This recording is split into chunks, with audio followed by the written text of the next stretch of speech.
You're listening to a podcast by the Center for Action and Contemplation. To learn more, visit cac.org.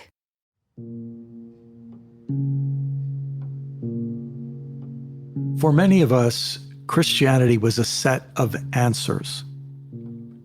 We would change denominations or congregations when we became dissatisfied with those answers. We would seek another faith community where the answers made more sense to us. But in so doing, we strengthened the assumption that Christianity was about correct answers to a certain set of questions. What happens when you become disillusioned not only with the answers Christianity offers, but with the questions Christianity asks? What if other questions are becoming more important to you? For many of us, the big question that Christianity posed was, how do you go to heaven when you die? And that question drew from an even deeper theological question. How can we resolve the problem of original sin or total depravity? Others of us may have been raised with a different question, the question of the prosperity gospel. How can God and the Bible help me make more money and be less sick and more successful? I remember years ago, a Salvation Army officer told me that he was having secret meetings with Catholic nuns and friars, and he was discovering Catholic mysticism. They were exploring a totally different question than the question he'd been raised with. These Catholic nuns and friars were asking, how can we experience God at the deepest levels of our being? When I've engaged with Christians of different traditions, I discovered that some of them were asking this question: how can the poor and the oppressed be liberated from oppression? How can the earth be saved from human greed? And how can human beings rejoin the earth community? What is a good life? And what does it look like now? What if Christianity is in the process of redefining itself, not in terms of its answers, but in terms of its questions? It would look very different. That's what we'll explore today.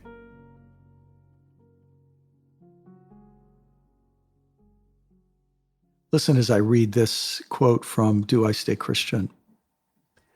Like millions of people, I've moved out of the old universe into which my grandparents were born. I was raised in that world. I remember it, but I simply don't live there anymore. To have opinions about arguments based on the rules of that universe feels like being asked to vote in an election in a country in which I was born but no longer have citizenship. In the universe I inhabit, there aren't two eternal, fundamental, unchangeable categories: temporal versus eternal, physical versus spiritual, sacred versus secular, saved versus damned, perfect versus fallen, and so on. No, the cosmos is far more interesting, rich, and interconnected than that. I can try to explain it by offering a simple analogy drawn from my love of fly fishing. I'm standing in a stream, and I cast my fly, which is a lure made of feathers and thread, to a seam in the water, a place where fast-flowing water meets slower or still water. What is that seam? It certainly is not a set of atoms. Every second, one set of atoms is replaced by new ones. If we suddenly froze the stream to stop the atoms from moving, to capture that seam as in a photograph, the seam would no longer exist. That's because the seam, we might say, isn't a fixed and static thing. It's a pattern of things, a relation and flow of things. It is temporary, contingent, more of an event than a thing. I look upstream and see a hump of water in front of a rock, another pattern or event. I see the stream itself, also an event. I look at the rounded rocks beneath my feet. Before the stream smoothed them, they were jagged boulders on a mountain. And before that, bedrock under the mountain. And before that, fluid magma deep beneath the earth. And before that, space dust drawn into orbit around the sun. What I see as a solid round rock is just one event in a long, long story. Then I look down to see my reflection in the water, and behold, I realize that I too am an event, a flow, a pattern of relationships. I used to think that things were real and change was something that happened to them over time. Now I think that change is real and things are events that happen over time. Change is the constant, and things come and go, appear and disappear, form and fade away.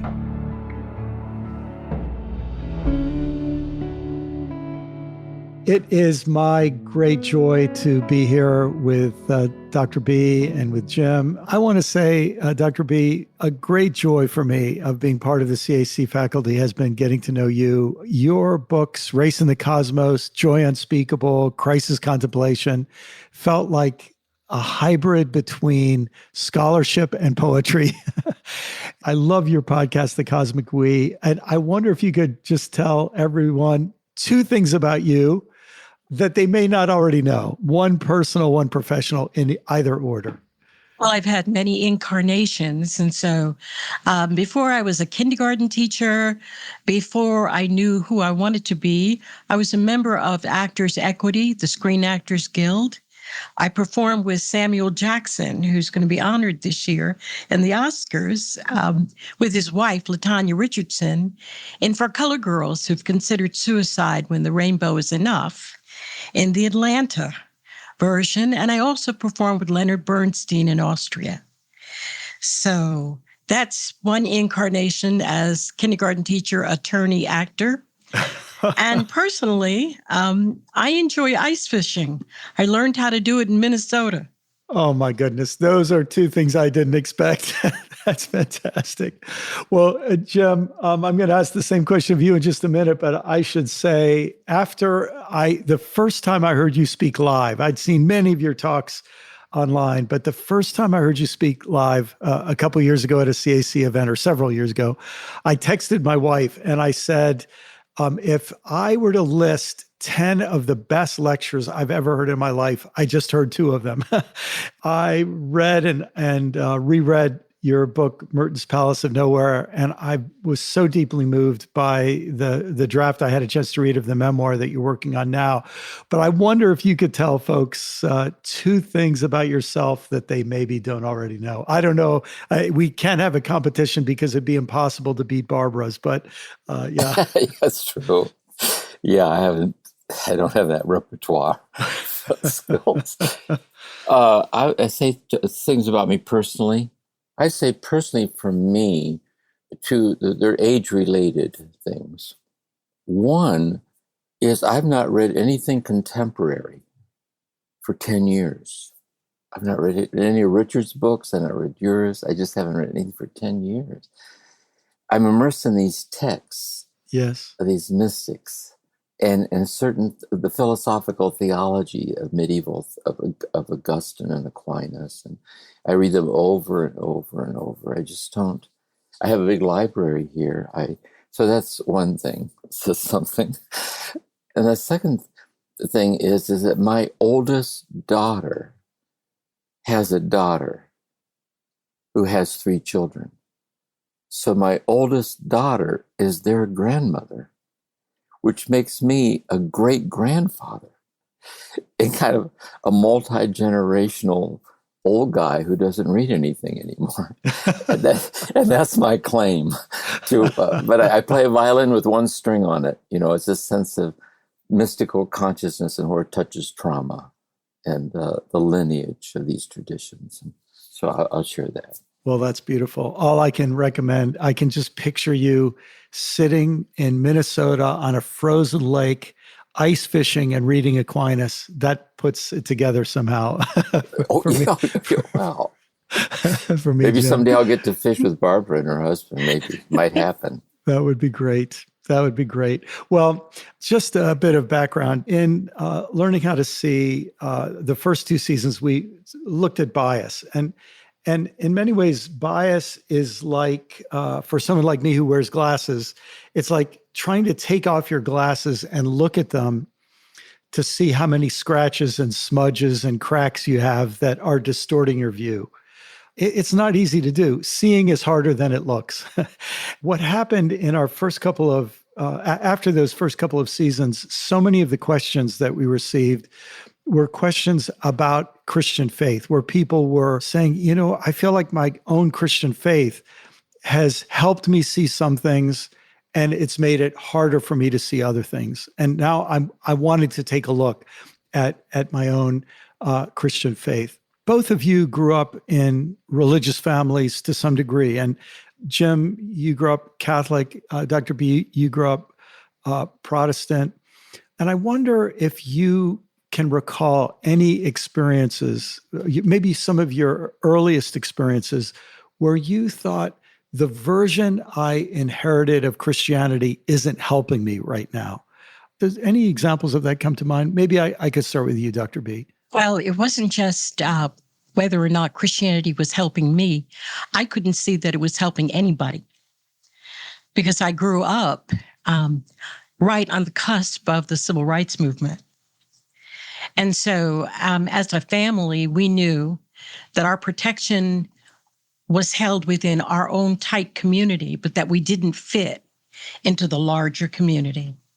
And the Christian story didn't help that at all, not one bit. And those who were Anglo, who professed to be Christians, didn't seem to have any better mantras or way of living than anyone else. So I couldn't really see where anything that the Christian story held could help with the larger community's healing, safety, and survival. And yet there was a trickster element to it that kept me intrigued. And when I say trickster element, I mean the enigma of the cross is enough to keep folks who are oppressed, whose backs are against the wall, wondering what God will do next. That is so well put. But this dominant sense that for the white majority here in the U.S., their form of Christianity was, if anything, giving them permission to make your life and the lives of your community worse. But maybe there was some little twist there that could be of help. Yes, there was a certain liminality. There was a way of living in the world with folks who you knew did not love you, and yet being able to have a perspective that gave you insight, gave you the ability to write, to think, to do poetry, to dance, to rejoice. You had more perspectives on the world because you didn't believe the framework that had been offered to you. So you knew that wasn't the framework. You didn't know what the framework was, but you knew that wasn't it. Yes, this is a game that's rigged against me. But in a sense, that little distance gives you some vantage point to see the game in a way that people who it's working for might not even see it. Absolutely. Yeah. I'd love to hear how you'd answer that question, Jim. Were there points where you said the form of Christianity that I inherited, it's not helping me? Well, I think 2 things for me, 2 points with that. I guess my first experience is that when I was growing up, I was oldest of 6 children. My father was a violent alcoholic. And one of my very first experiences is lying in bed at night, listening to my father beat my mother outside the door. And following what my mother used to pray to ask God to give me the strength to get through this. And as I was lying there in the dark, I sensed that God merged with me in some unexplainable way, where God became tangibly real, like God's presence was sustaining me. I found also that when I made my first communion, 7 years old, As I did receive the Eucharist, I'd go back and kneel down and put my face in my hands and hold real, real still. I can remember feeling, because I was inside the church, I was inside of God, and having received the Eucharist, God was inside of me. And I'd hold real, real still inside of God, inside of me, and I felt that was the gate of heaven. And then I felt, when I would listen to the sermons and things in church, I couldn't find anyone talking about that. So then when I was 14 and discovered Thomas Merton, the journal he wrote at the monastery, he was talking about that. And so that drew me to the monastery, and I spent 6 years there, cloistered monastery. It had a very profound effect on me. Then when I was sexually abused there by one of the monks, I had kind of a breakdown on my trauma, came back. And I left the church. I kind of just dropped out of the whole thing. I became disheartened. But then I found I had to, like mercy, like we're infinitely loved broken people. And I found my way back to discover this mercy of God on all of us in our brokenness. And so then when I got my doctorate in clinical psychology, that's where I started touching, where trauma and transcendence touch each other, and transformation, healing. And so that's been my thing. I don't want to put words in your mouth, but I want to test a hypothesis here. It seems to me you had this powerful, direct experience of God at such a young age that sustained you, that it's almost as if whatever Catholicism was saying, a lot of it didn't match up with that experience. And obviously later, when you were traumatized, it contradicted that. But it's almost as if it sounds like somehow you were able to sort of brush aside an awful lot of those distractions. You knew what the real thing was from an early age. Am I saying that right? Yes, I'd put it this way. You know how I put it? At the Last Supper, there was a traitor at the table. Things weren't off to a good start. It's always been a messy, broken, beautiful, brutal, kind of terrible place. Yes. And Thomas Merton once said in one of his talks to the novices, he said, a lot of Catholics are losing their faith, and they're losing it in church because the church isn't teaching its own, that we're God's beloved, that God's infinite presence is presencing itself as every breath and heartbeat. And we can be healed from what hinders us from living in that.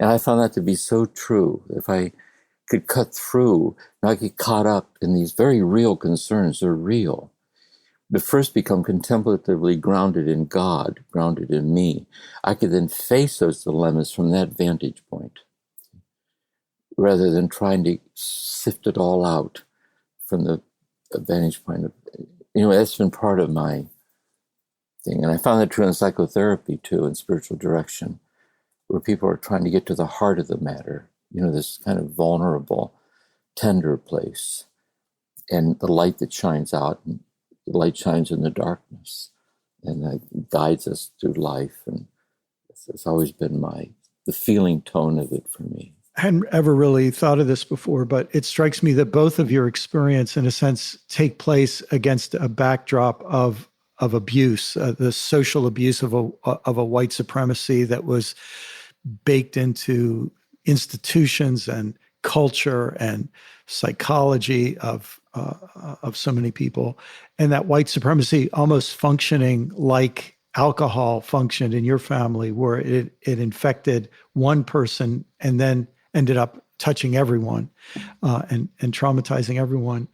In another way, your contexts were very, very different. I guess we just sit back and see when people talk about Christianity, each one has their own story, their own vantage point, their own experience. But one thing that seems to be widely shared, well, maybe I should say two things that are widely shared. One is that there are a whole bunch of people who are totally happy with the form of Christianity they inherited. They don't seem to have any doubts or second thoughts. They're proud to be associated with it. Any problems seem to be one bad apple, but the rest of it's all good. And then there are another whole group of people who just say, this thing is not helping me. This thing is not good for the world. It's almost like we have a whole lot of people who are totally in on this thing, and a lot of people are saying, yeah, this doesn't seem to be working, and it seems to actually be a problem. Does that resonate with what you see? It resonates. with me because the whole Christian story is a story that we didn't write.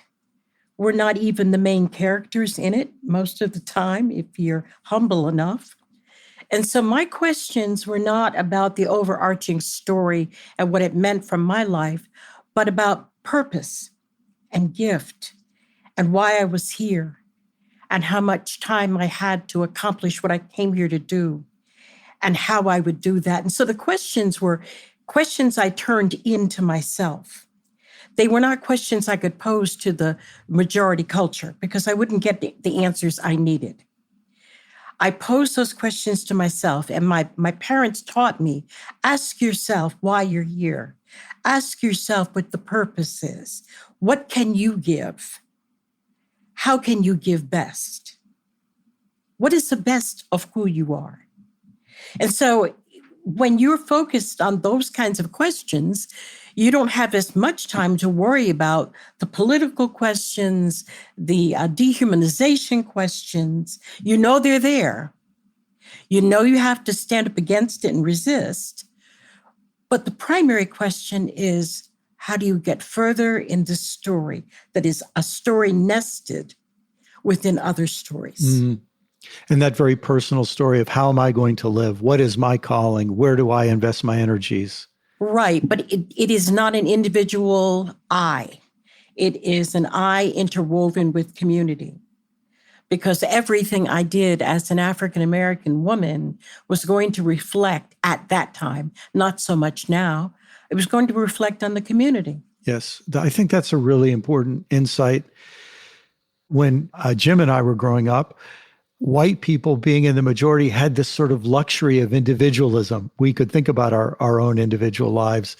That option wasn't even on the table for African Americans and many others who were constantly under a gaze where they were the representatives of other people, and their behavior could reflect negatively on other people that would only intensify the mistreatment. That's right. Even though it was community, Bernice Johnson Reagan says famously, everybody during a revolution had to say I. So this little light of mine, I'm going to be part of the revolution. I'm going to be part. You couldn't hide under the we, the collective we. Are you going to betray us?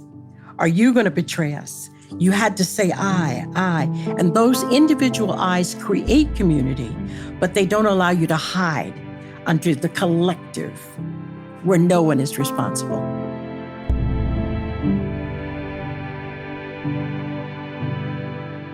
My goodness, there's just so much to think about how that relates. We can think about how that relates to race and politics, but it really does relate to a person identifying, I'm Roman Catholic, I'm Southern Baptist, I'm Pentecostal, I'm Eastern Orthodox, whatever. The way that the we that we join becomes, for some of us, becomes a way of avoiding ever having to answer the I question. I'm just doing what my group does. I'm just thinking what my group thinks. But there are other times where it has the opposite effect. When I listen to an awful lot of people who are struggling with Christian identity right now, what I hear them saying is that the answers the Christian faith gave me to the questions the Christian faith told me to ask are unsatisfactory. Sometimes it's answers, for example, how old is the earth? And I grew up in a fundamentalist setting where we had to answer the earth is about 6,000 years old because we added all the genealogies in the Bible and they came up to about 4,000 years. So 2,000 years since then. And so for me as a young kid, I just thought, I can't believe that the earth is way older than that. There's so much evidence for that. So I became dissatisfied with the answers I was given. But then later, what happened to me when I was a pastor and I was preaching from the Bible every Sunday, I realized that the number one question that I was asked by my Christian upbringing was, how do I go to heaven when I die? How do I get my sins forgiven so my original sin gets legally taken care of so I can go to heaven when I die? And I realized that's really not the question that anybody in the Bible was asking. And suddenly I was dissatisfied not only with the answer, but also with the question. I'd love to hear any reflections either of you have on that. Something that's helped me is to say where the faith community has offered these answers, and then we take it in and which ones we like and agree with, don't agree with, and we try to sort all this out. And I think that Richard Rohr, the idea of the emerging church, is always going back. What's the question that Jesus asked us? Like, to cut to the chase, to get to what is it? And one way I look at it, if we just sit with Jesus, put it that way, like heart to heart, say where Jesus says, "Follow me," and we see where he's taking us is to the cross, like Barbara was saying, the cross. And I understand the cross to be a metaphor for the crucifixion of our cherished and dreaded illusions, that anything less than an infinite union with the infinite love of God will ever put to rest the restless longings of our heart. And also to know, to die to the idolatry of attainment, is if somehow God's love for us is measured by the extent to which we or anybody else is living up to it. Rather, it accesses us and takes us to itself in the midst of our inability to live up to it, which is experiential salvation. And then grounded in that, then how can I share that with other people? So another big thing for me with Thomas Merton, when I was there, this is during the 60s, the Vietnam War, so on. He wrote a book called Seeds of Destruction. It was pro-Dr. Martin Luther King, anti-Vietnam, anti-nuclear war movement. The Berrigan brothers came there to visit him. Thich Nhat Hanh came there to visit him. I just found out a few months ago that Dr. Martin Luther King was scheduled to come see him at Gethsemane. He was killed just before he was to go. And he wrote another book called Conjectures of a Guilty Bystander. And that's where he saw that the true contemplative would draw us from the world at one level to be more radically one with it at another level. And that we're all woven into each other. We're all siblings of this infinite love. And so those are some connotations to me that have meant a lot to me. See, unfortunately, most of our questions are formed around the myopic issues of our day, our culture, our current crisis. And they often reflect our own ego need to resolve and to control. And we may have just reached an end for those sorts or types of questions. My questions echo into deep mystery. I'm not sure that there is anything but echo when you are delving the very essence of what it means to be alive, what it means to be faithful. In our family, even though Christianity doesn't answer the questions, God is. And so that was a reality that didn't require answers. God is. God may not do what God is supposed to do or what you think God is supposed to do, but God is. And there is a reality toward that. There is hope in that. There is grounding in that. And so there is always a way out of no way when God is. Jim, when you're describing, and I think all of us can feel it when you talk, this encounter with the infinite love of God that begins with a frightened young boy who is hearing things that no young boy should have to hear, and witnessing things that nobody should have to witness. This direct encounter, in a sense, made so much of the arguments in the religious world seem much, much less important.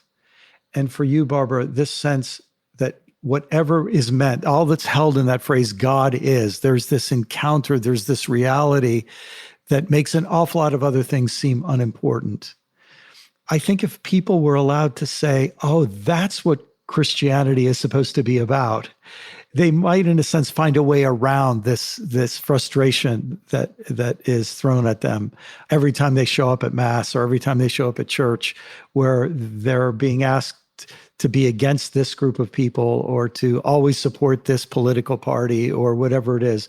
They would sense, oh, this is a higher level discussion entirely. I wonder if part of what we're all of us, the three of us, but so many other people as well, are struggling with is the possibility that instead of looking for answers and certainty, what we're looking for is some deeper reality, some deeper experience that is less about answers and certainty and more about the questions that preoccupy us. And if that makes sense, let me venture that, Jim, one of the preoccupying questions of your life, maybe the preoccupying question of your life, has been, how do I enter and stay and enjoy that deep, deep communion with the infinite love of God? Would that be a fair way to say it? Yeah, in a sense, yes. I would say, I was listening to you and Barbara talking to, thinking about, Thomas Merton once said, he said, in the spiritual order of things, to understand is to know that you're infinitely understood. He once said about the monks in the monastery, he said, there isn't a single monk in this monastery who knows why he's here. And if he thinks he knows why he's here, he doesn't know why he's here. Because we're here because God loves us. And there's moments we're touched by this in our heart. There's moments of communion. So it just isn't that the answers fall away, but in a certain sense, the question falls away. There's a certain moment where it's just infinite love in all directions, unexplainably, like through and through and through and through and through. And the issue is that we live in a traumatized capacity to abide in that love alone pervades all things endlessly in all directions. And in our heart, we know it's true. There's a moment that we taste it. We desire, how do I abide in that? So that by being transformed in it, I might habitually see it everywhere. That's the task, I think. Because when we're traumatized or upset, the density and intensity of the trauma or the cruelty, it like closes off access to this love alone that is ultimately real. So I'm always trying to sink the taproot of my heart in this one love unfolding itself everywhere, and which transcends the darkness of this world, not to be carried off away from the world, but to radicalize my present in it. And that's how Jesus lived. Jesus walked this earth. You have eyes to see and you don't see. You don't see the infinite love of God shining out and standing up and sitting down, your brother, your sister. So I see it that way. I'm to abide in it, but to abide in it in a way that radicalizes my oneness with the holiness of everybody and everything. We're all trying to find our way here. And how can I be true to my path so that in my presence others might find it somewhat easier to see it in their life and pass it on to other people? Barbara, as you're listening, I'm watching the gears turn. What goes through your mind as you're listening to Jim there? I'm thinking about the old Billy Graham crusades and the song, Just As I Am, Without One Plea. And I used to think of God. I'd be in the house and my mother and father would be listening to Billy Graham on the radio. And I would think in terms of God's call to me, God's question to me, will you come? And how I would physically embody a response. Western cultures always think in terms of question and answer and written language. And those cultures that were completely oral are disregarded. But maybe the question that God is asking doesn't require an answer. Maybe it requires a song or a poem or a dance. Maybe it's not the epistemology we're most comfortable with in the West. Maybe it requires just a breath in response.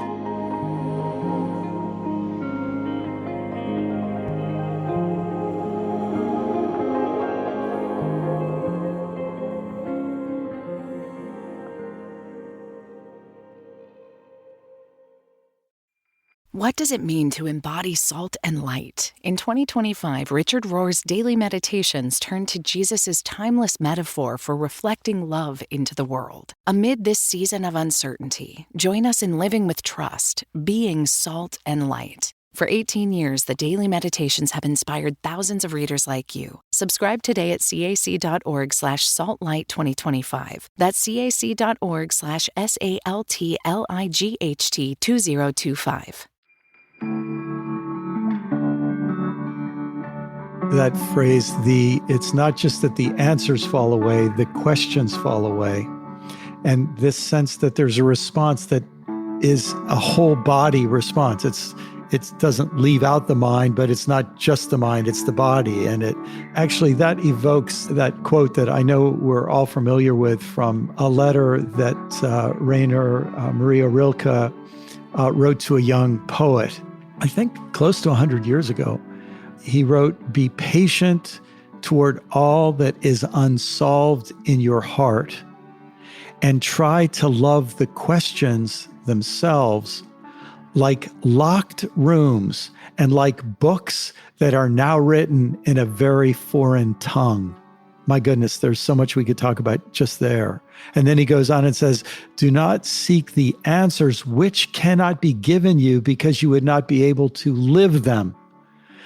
And the point is to live everything. Live the questions now. Perhaps you will then gradually, without noticing it, live along some distant day into the answer. And I picture the idea of you live with a question and you don't answer it, you dance it and you cook it. And it's something that invites your vitality. It's what makes you come alive as you respond to that question. Yes. Jim, your life as a spiritual director and therapist has brought you to have to listen to people who come to you with questions and problems. And I'd love to just hear, how have you learned how to respond to people in that they're coming to you with a big question or a big problem, and they're looking, maybe you feel they're paying you money to help them get an answer.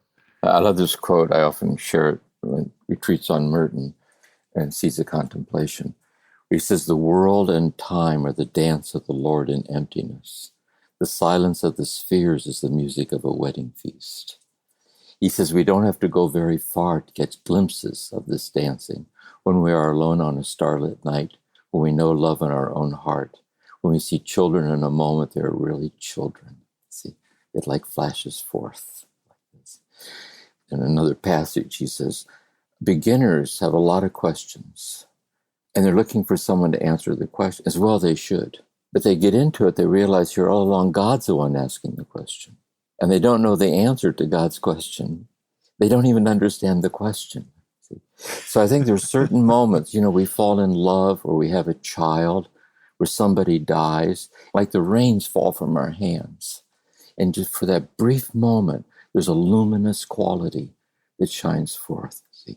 And the ego always tries to close the gap again by generating more. We almost keep generating this need for answers to hide from what we're looking for. See?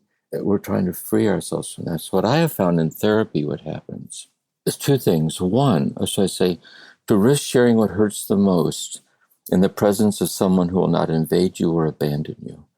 You can learn not to invade or abandon yourself. That's true. You can be reparented into this love that from the very first moment you were born you deserved and didn't get. You can find it. But deeper down, Jesus talked about the pearl at great price. In the very midst of sharing the painful thing, you can taste for yourself the invincible preciousness of yourself. Thomas Merton says, "There is that in us that is not subject to the brutalities of our own will, nor is it subject to the brutalities of what anyone can do to us, because it's that in us that belongs completely to God."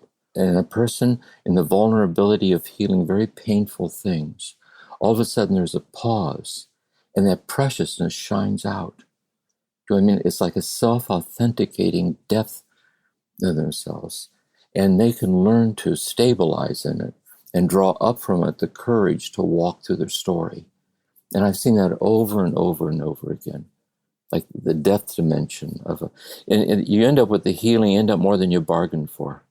And you walk away from it wiser about life and fragility and gratitude and all things like that, In that sense, the presenting problem, I'm coming to see a therapist because I'm in the middle of a divorce. I'm coming to see you because I'm struggling with depression. I'm coming to see you because I've lost my 6th job in 6 years. Maybe there's something wrong with me and not with all those bosses. And I come to see you and I have the problem I'm coming with, but maybe the problem is the excuse that gets us into the presence of someone who won't invade us or abandon us. And in that relationship comes the healing. Yeah, here's how I put it too, often happens, is that if you come to see me for therapy, you come with a presenting problem, and you talk and I listen. And at a certain point, I say to you, I want to ask you a question so I can understand better what you're saying. And it's a real question. And my question is such you can't answer without pausing to listen to yourself, to know what to say. And in that moment, you're more present to yourself in my presence. And already the union starts. And when you share it with me, I share it back. We go a little closer, and I say, well, if that's true, I have another question. And eventually we get close to the hurting place. And we know it because you'll tear up, or you'll laugh when you say something sad, or you'll look away. And I'll say, if we move too fast, you'll get re-traumatized. But if we don't get close enough to touch it with love, we can't heal it. See? So what would make it safe in here? So in a paced way, you might find your way to yourself. And I think that's where the pearl of great price opens up, the tenderness of that exchange. And I think this goes on in marriages, with children. Sometimes this sort of all gets abused too. But you really know people despair or go deeper. They despair or go deeper in this willingness to constantly sift out the heart with these kind of sensitivities. I'm thinking about how fragile everything is. And that may just be the order of things. And why do we require the delusion that things are solid and static and that they're going to reach a goal? Why can't we embrace the fragility of life, its brokenness? Why can't we admit that we don't have questions, we don't have answers, and sometimes all you have is lament or the moan or the cry or the uttering of the Spirit on your behalf because you don't know what to say or you don't know what to do? I think my life would have been more meaningful if I had embraced more fragility. I clung to the illusion that things were the way that I thought they should be. I would go here, I would get this education, I would get that job, I would accomplish this. But in fact, every second is a moment of fragility that is a miracle that contains all of the questions and all of the answers. And why can't we dance with that? We're recording this conversation on the 14th day of the invasion of Ukraine. And last night I had the television on and, they're doing all these interviews with people who are either in Ukraine or escaping from Ukraine. And there was a woman who they had on the screen who said something like this: look up at the sky, and if there aren't bombs falling, realize how precious that moment is. And then she's crying and she says, peace is so valuable and peace is so vulnerable. And when she put those two words together, of course, in the middle of the experiencing of it, it was incredibly moving and insightful moment. Peace is so vulnerable and so valuable simultaneously. And this maybe is that really the heart that we're looking for, is from everything, from religion, from music, from going to a therapist, from taking a course, from listening to a podcast, someone who helps us see that preciousness and vulnerability and immeasurable value of each moment. It's the questions aren't something we have to answer. There's something that evoke life from us. As you think about people, as we bring this conversation to a close for now, as you think about people who are really tortured because they inherited a faith that they were told their eternal destiny depends upon them believing certain things, practicing certain things, saying certain things. They've been taught it's so important for them to be good boys and girls, good men and women, and they're finding it's not working, or they're finding it seems like a dead end, or they're finding it makes them be dishonest or cruel or whatever. Is there anything that comes to your heart that you want to say to their heart, to help them get in touch with this vulnerable, valuable gift and experience that we've been talking about? And having sat with people in these moments, I've been there myself, is I say that in one sense, the very fact this troubles you already bears witness that you know better. If you didn't know better, it wouldn't bother you. You'd be fine with it, but you're not. And so secondly, where could you find a place where you can trust your own heart and listen to it and find encouragement?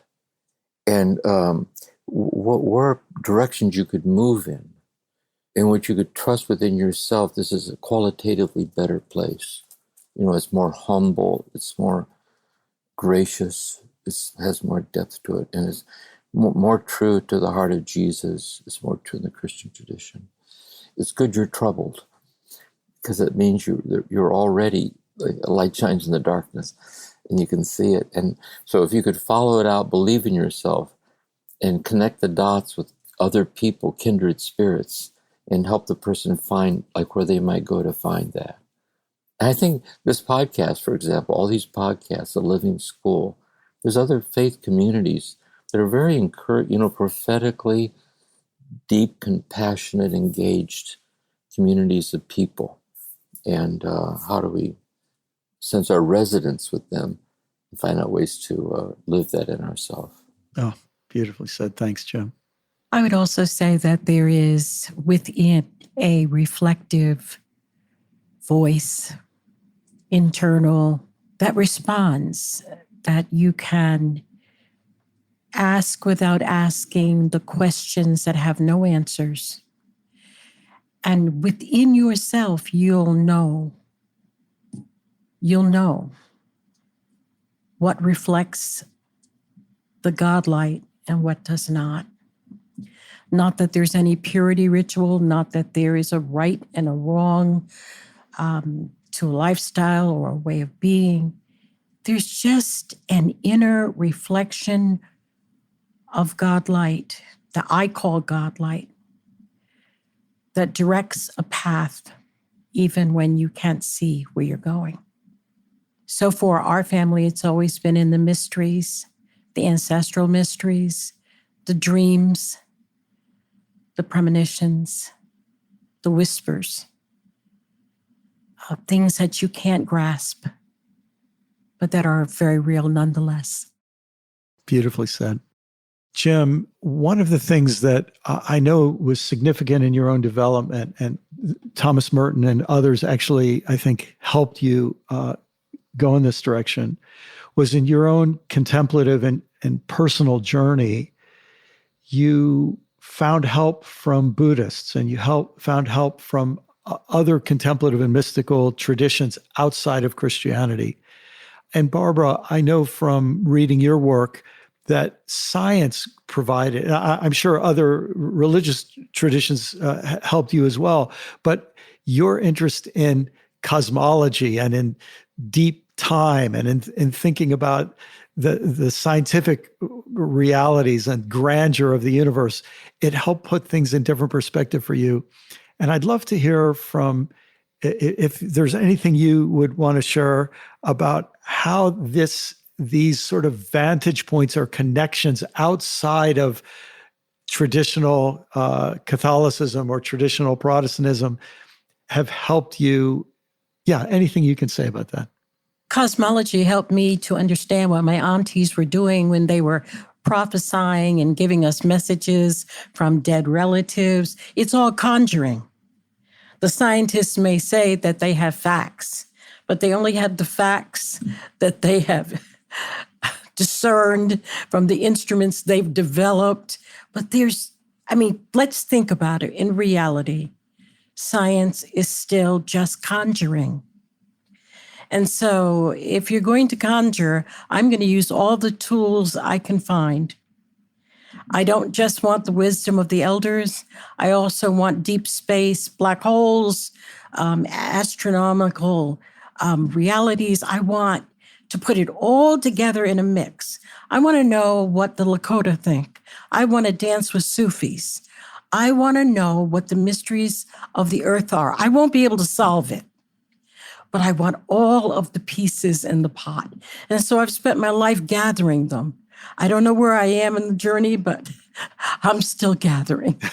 Beautiful. Thank you. Thank you. For me, another thing I learned from Thomas Merton is that he read some of the writings of D.T. Suzuki, the Zen scholar. And in his book, Zen and the Birds of Appetite, it was his letter to Suzuki. And he said, when I read your writings, these Zen stories about awakening, something in me leaps off the page and says, this is true. And I'd like to know if I, as a Christian, can dialogue with you about this common ground. He wrote the same things to the Sufis. In fact, the same thing, this mystical sweet surrender, of turning around this hidden axis, like the whirling dervish, hidden around this hidden axis of love, and being Rumi and Hafiz and so on. And Abraham Joshua Heschel, the Jewish philosopher and mystic, came to Gethsemane to see him. And the Protestant ministers used to come on weekends to talk with Merton. He said, we have so much to learn from each other and dialogue, because when we learn more about the depth of other traditions, it enriches our appreciation of our own tradition. Like this. So I've been deeply affected by the Dharma over the years, especially Dogen's work and these other traditions, because they're like a polyphony of voices. At the surface level, you see the harmonics of discord, fundamentalistic arguing with each other. But the more it gets closer to the heart center, you see this deep resonance, like dialects of divine love expressed through time and cultures and history. And I think this is the direction to go. Thomas Merton once said, if more people who seek this and have found it would bear witness to the unity, religion could be a source of saving the world, instead of all too often tribal conflict, where religion is used as a language to destroy the world. And so I think this is a big question, this contemplative ecumenism. Well, the unfortunate thing about a lot of Christian missionary work is often the Christian missionaries failed to realize that people they were converting were in some instances as holy or more holy than they were. See? And if we could all be humble to meet each other and share our languages of the divine with each other, we could move the world toward a new unitive place. When I put together all of these insights, I come back to something you said a while ago, Jim, that when people are dissatisfied with their religious system as they've inherited it, the fact that they're dissatisfied means that they already know something, and there's something in them that sees, and for us to let that draw us deeper into the mystery and the delight. I found something else too. Say, as a Catholic, people leave the church. I left the church for a while too. It's when they leave it for a while, they realize they're homesick for the lineage of their origin. And they circle back and find it at a deeper level, this mystical level. Blessed are the poor in spirit, and the love of God and so on. They come back and re-celebrate it at a deeper level. That often happens, I think. Well, thank you so much. We're dancing in the mystery together, and we're living the questions together. Thank you so much. Please let these words from the poet Rainer Maria Rilke, let them resound and echo within you as I read them slowly now. Be patient toward all that is unsolved in your heart, and try to love the questions themselves.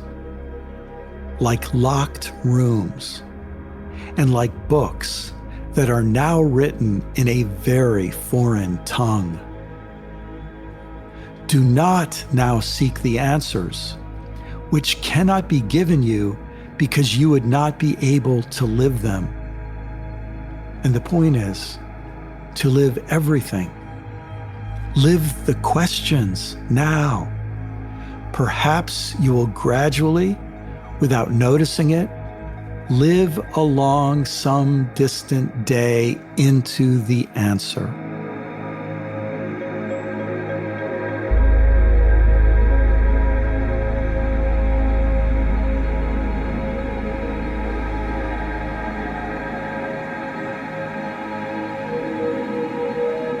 I want to thank Jim Finley and Dr. Barbara Holmes for their wonderful and rich conversation. I want to thank the Center for Action and Contemplation, all the wonderful work they do for the staff and just this beautiful team that's come together. And a special thanks to Corey Pigg, the producer of this program, who is such a joy to work with. And I want to sincerely thank each of you for listening, for letting happen inside of you whatever is happening. And I look forward to seeing you for the next episode. Do you feel called to walk a more contemplative path? The Center for Action and Contemplation is an educational nonprofit supporting the journey of inner transformation. Our programs and resources will help grow your consciousness, deepen your prayer practice, and strengthen your compassionate engagement with the world. Learn more about our resources, such as publications, podcasts, email series, and events at www.cac.org.